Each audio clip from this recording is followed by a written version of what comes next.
Take a little trip, take a little trip, take a little trip with me.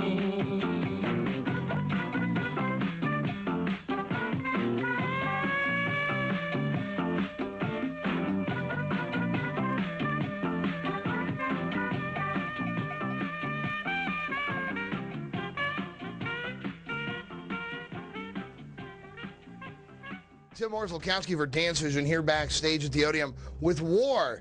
They have sold 23 million, right, Howard? Cassettes. Cassettes? Lonnie? No, albums. Albums, cassettes.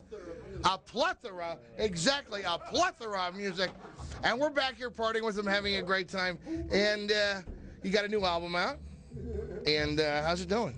Well, our new album is called Peace Sign. It's been out for about 10 days, and right now it came on the charts, on the R&B charts at number 52, so I think, we're holding on right there.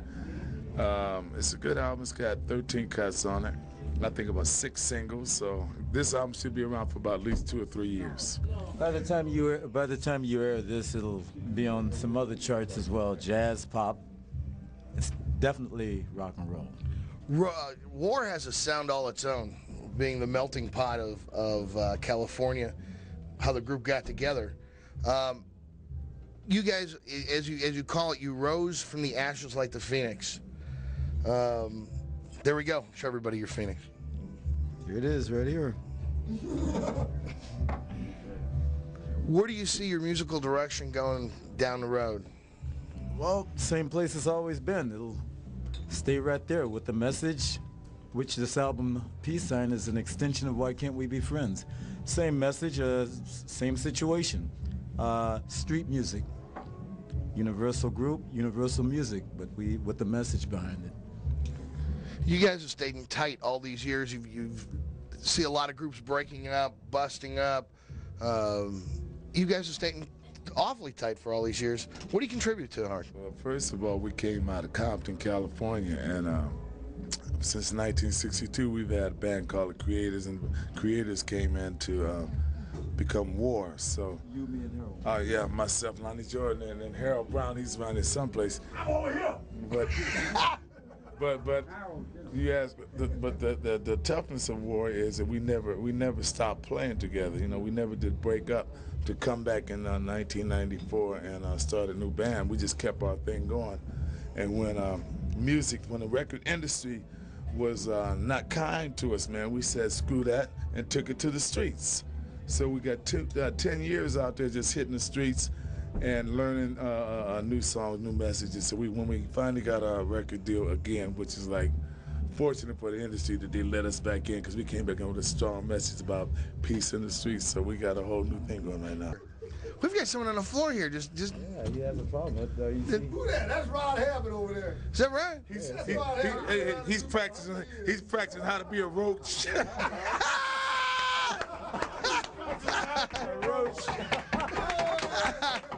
Let's hear it for the impression of the roach. Now, if you know how to take roach lessons, watch him. Can you do that one more time so we make sure we got it on camera? Yeah, buddy. There we go. Go where no man has gone before. All right. No, I left my bag over there. Yeah, oh, sure. No, we was just joking. Now, the song, Why Can't We... I'm sorry to do this. Why Can't We Be Friends? I was reading your bio at how you guys wrote that was... there was a fight or something? Or? Yeah, man, we was watching this big old fight, man, and everybody's running around saying, "Nah, you guys can't play. Don't y'all stay back in there. Stay back in there."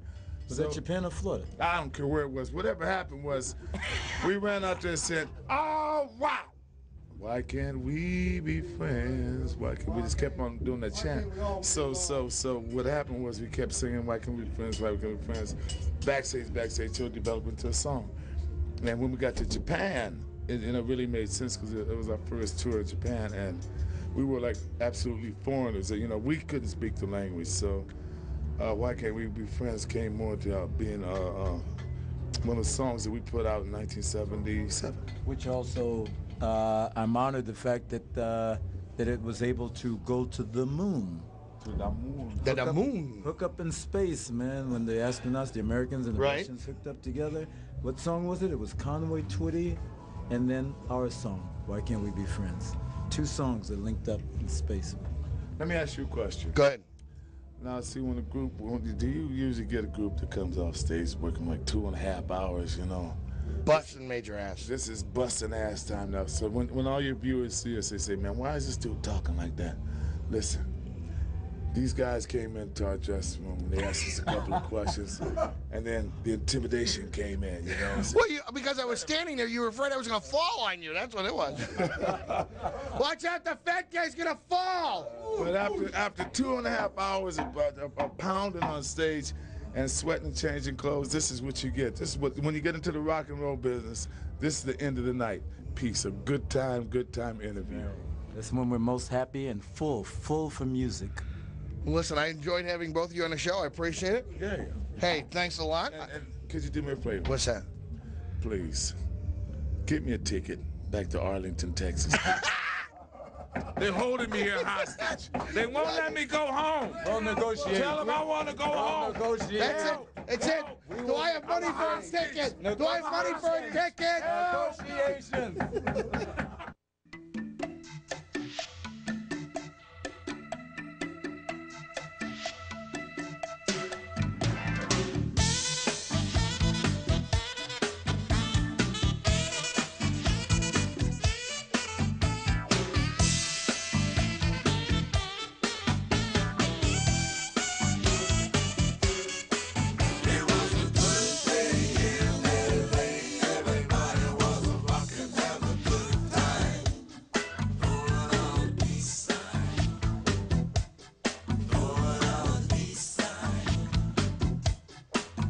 Well, I woke up, took something special, made me feel kind of crazy, so I had